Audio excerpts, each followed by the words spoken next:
Hey everybody, today is February 1st, 2021, and I figured I'd take the opportunity to update you guys on this Ambient Weather WS-2902C personal weather station.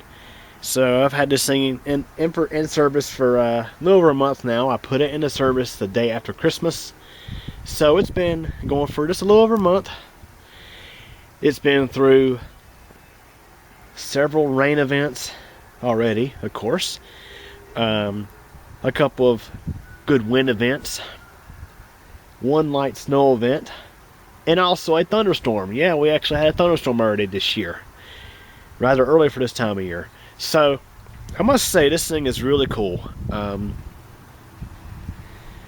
the fact that, of course, you can use this thing to broadcast weather data to Weather Underground is really cool. So you can go on the website and look at the weather conditions at your house, either current or historic, because you can go back and look at the graphs and see for a particular day how the weather was, like for example the wind, the temperature, all of the good stuff. So if you didn't watch my first video, this weather station measures wind speed and direction, rainfall, temperature and humidity, barometric pressure, as well as solar radiation, UV.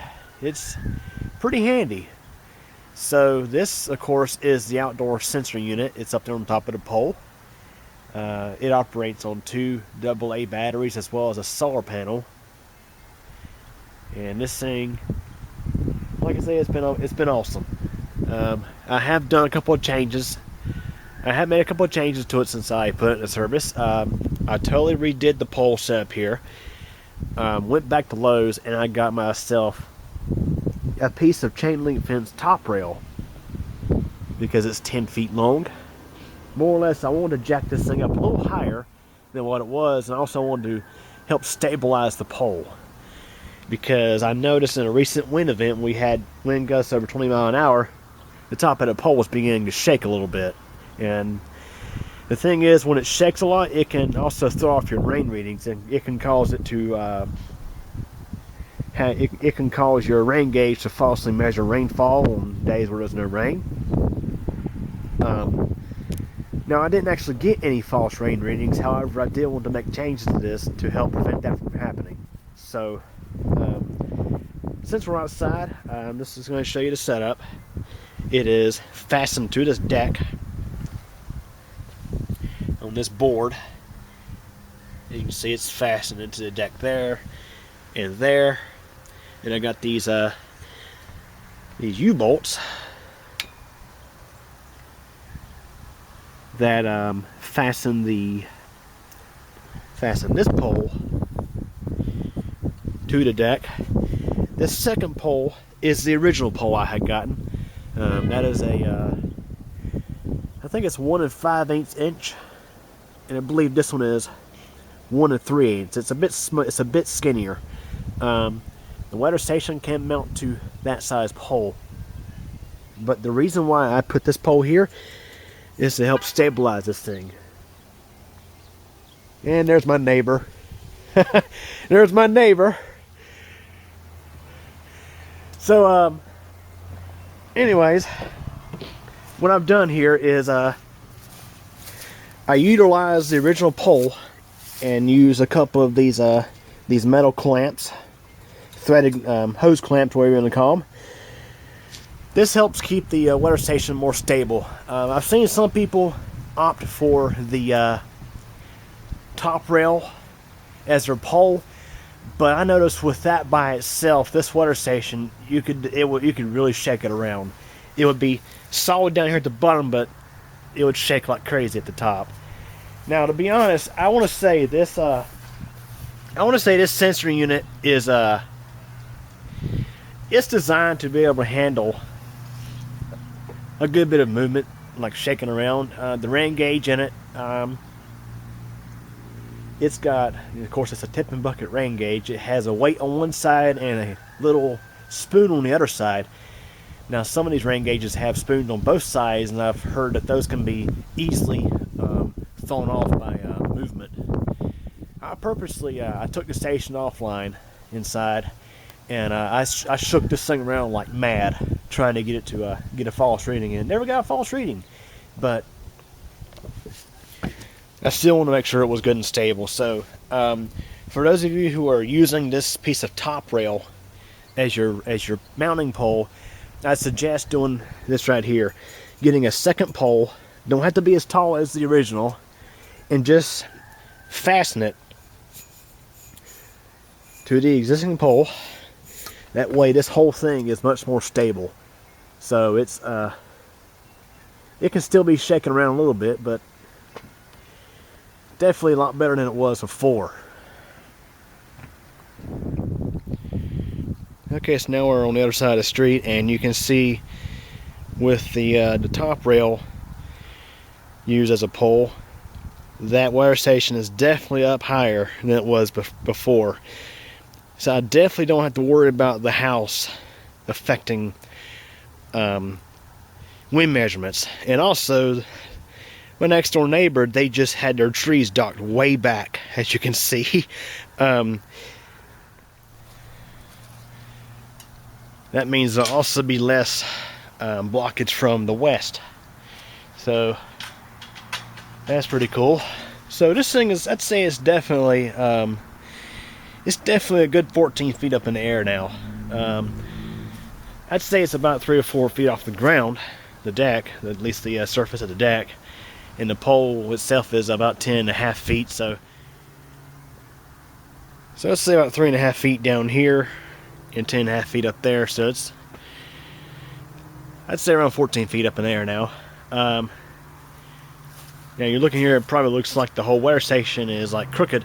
Actually, the deck is what's crooked. It's an old deck.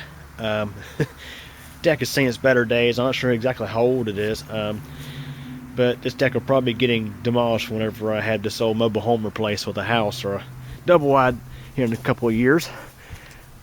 But yeah, the thing is, when it's this high off the ground, it's kind of hard getting access to the top of the thing.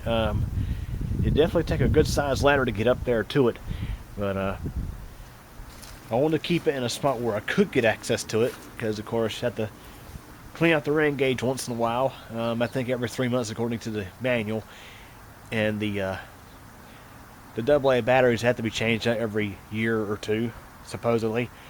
Now I noticed the indoor station has it does have low battery alerts for both the console and the sensor unit.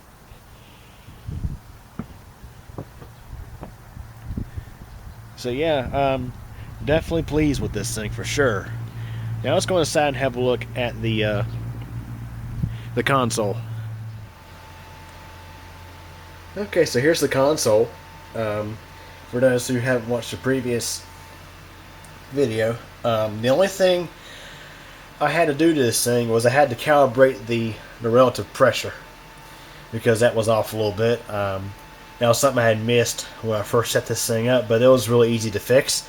All you really do is you just pull up your local weather conditions from, let's say, weather.com or a nearby personal weather station, and you can get the relative pressure that way, and you can calibrate it. It's real easy to do. So, for example, you can look here and see how much rain we've picked up in the past week. And of course, new month, so we haven't picked up any rain just yet. We've picked up a little over 4 inches of rain since I put this thing into service. And you can look here and see the rate per hour and rain event. And let's say, for example, wind, you can look at, of course, there's the current wind and direction, gust, and there's the direction in degrees. You can see the direction just changed around. It's pretty typical for it to do that. And of course, that's back to this wind speed and direction. For temperature, you can look at the wind chill, the dew point, heat index. So that's just a few things. So the thing about the Ambient Weather WS-2902 series is the console was pretty basic end. The nicest thing it has going for it is, of course, is it can broadcast your data to Weather Underground or AmbientWeather.net, which makes this thing a whole lot more useful. I much prefer to pull up Weather Underground and look at my weather station there, because that way you don't have to toggle through all this stuff manually. Really, this console is good for if you just want to have a quick glance at, let's say, the temperature or the wind speed and direction, or how much rain is falling for the day, or the indoor temperature and humidity. That's pretty cool to have there. This forecast still not the most accurate. I've noticed that it's sometimes a little delayed, and sometimes it just goes crazy. It'll forecast thunderstorms when there's barely a chance for rain. So my understanding is it takes a little while to learn, at least to learn your area, how the pressure and stuff changes and things like that, because I believe it's, of course, the pressure is one of the big factors in what it determines for the forecast. So that is, like I say, not the most accurate. It takes a bit of time for it to learn how to write a forecast for your area, and of course it's just a daily forecast. Now, to be honest, if I was to be purchasing a weather station, that I don't think I mentioned, but this one was a Christmas gift for me, from my parents.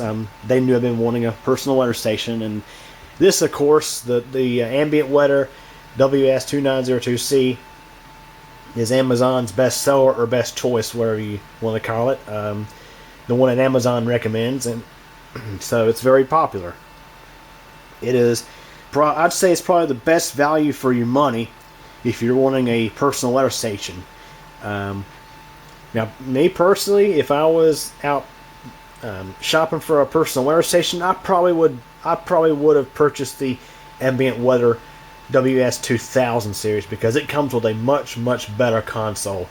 But then again, really, to be honest, most of the time when I want to look at details regarding the weather, I just go on Weather Underground and look at it there, because of course I can look at it on the computer here, or I can look at it from a phone, or where it's just anywhere. I can see the current conditions as well as the history. So yeah, definitely nice to have, for sure.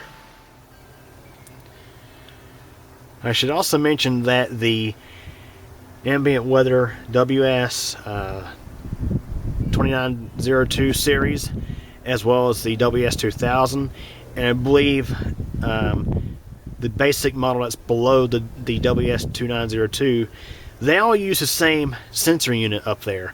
So theoretically, I believe if I wanted to upgrade to a WS-2000, all I would really have to do is purchase a WS-2000 console and sync it up with this sensor array. So that's definitely an option. You could do that. If you want to upgrade to the WS-2000, you could, of course, purchase the console itself, and you could put away your 2902 console as a spare. So that's definitely something to keep in mind. Okay, so now we're looking at Weather Underground. This is my weather station on Weather Underground, and as I had mentioned earlier in this video, when you go to Weather Underground and look at your station there, of course, all the details are right there. You don't have to toggle through just different displays on your console. So everything you want to see is right there. So it's very convenient to have. If you have one of these weather stations and you're not syncing up with Weather Underground, why not? Why not do it? It's free. So yeah,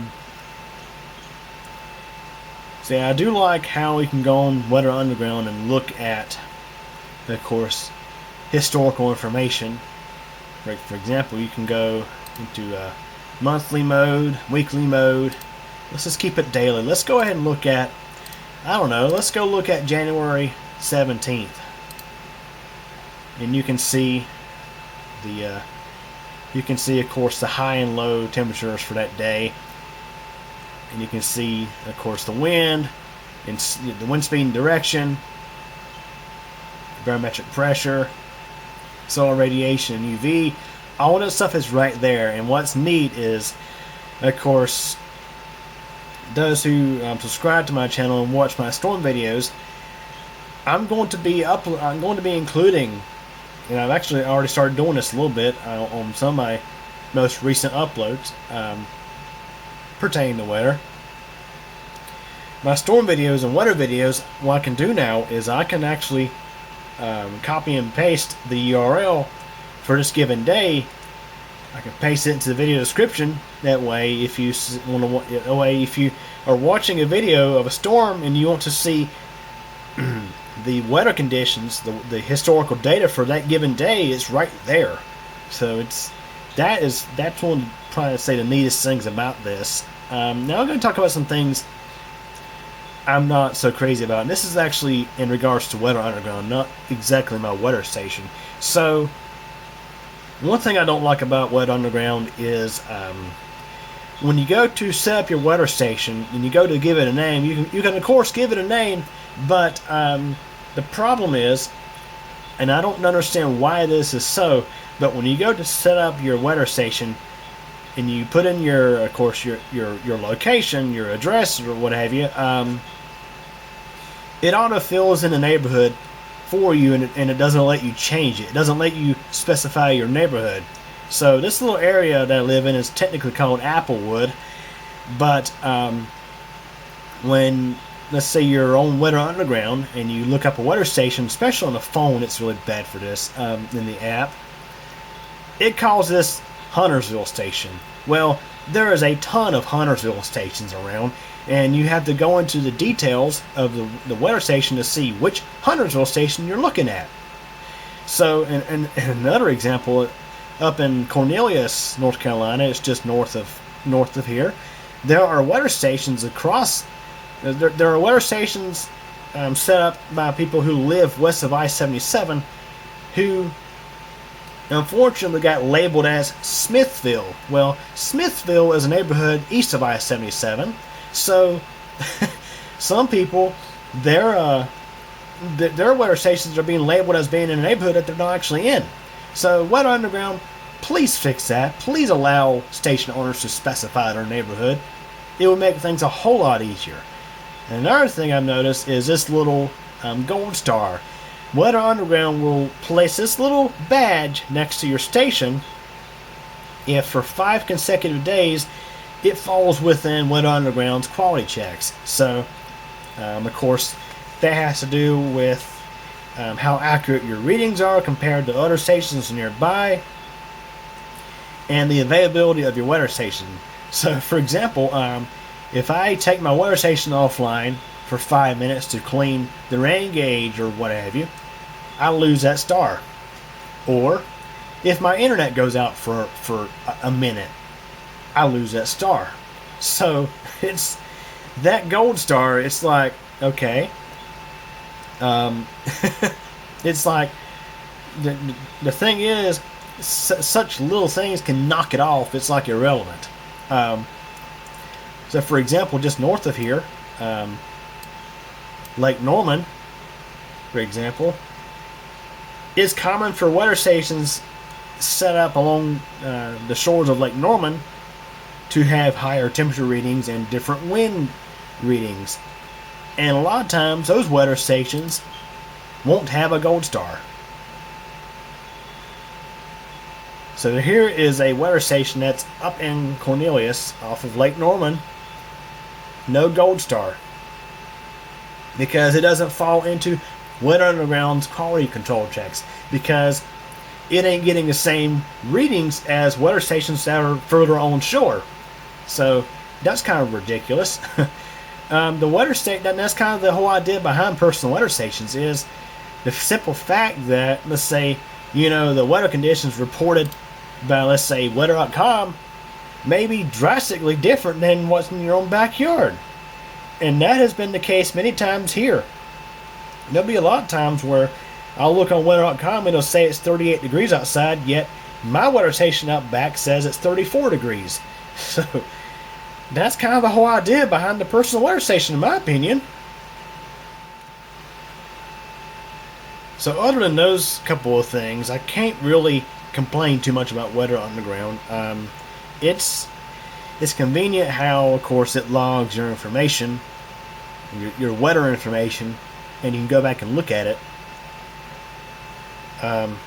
So yeah, really, really handy. That's for sure. So anyways, guys, that concludes my update on this weather station, the Ambient Weather WS-2902C personal weather station.